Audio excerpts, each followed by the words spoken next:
క్రీస్తు పుట్టినరోజుని పురస్కరించుకొని బీఆర్ఎస్ అధినేత కేసీఆర్ రాష్ట్ర ప్రజలకు క్రిస్మస్ శుభాకాంక్షలు తెలిపారు. క్రీస్తు బోధనలు, కార్యాచరణ ప్రపంచ మానవాళిని ఎంతగానో ప్రభావితం చేశాయని అన్నారు.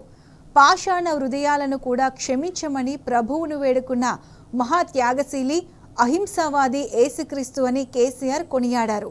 పాపులను సైతం క్షమించే ఓర్పు, సహనం, దార్శనికత మానవ సమాజానికి క్రీస్తు చూపిన అత్యద్భుతమైన శాంతి మార్గమన్నారు. విశ్వశాంతిని కాంక్షించే పరోపకారులైన ప్రతి ఒక్కరికి యేసు బోధనలు అనుసరణీయమని, ద్వేషంతో నిండిపోతూ రోజురోజుకు స్వార్థపూరితమవుతున్న మానవ సంబంధాలను ఉన్నతంగా తీర్చిదిద్దుకునేందుకు క్రీస్తు కార్యాచరణ మార్గదర్శకంగా నిలుస్తుందని చెప్పారు.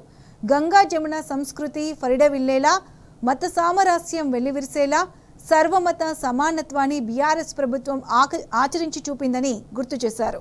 10 ఏళ్ల బీఆర్ఎస్ ప్రభుత్వ హయాంలో క్రిస్టియన్ మైనార్టీలకు అనేక అభివృద్ధి, సంక్షేమ కార్యక్రమాలను దేశానికి ఆదర్శంగా అమలు చేశామని తెలిపారు. పలు కానుకలను అందిస్తూ క్రిస్మస్ పర్వదినాన్ని బీఆర్ఎస్ ప్రభుత్వం అధికారికంగా నిర్వహించిందని కేసీఆర్ గుర్తు చేశారు.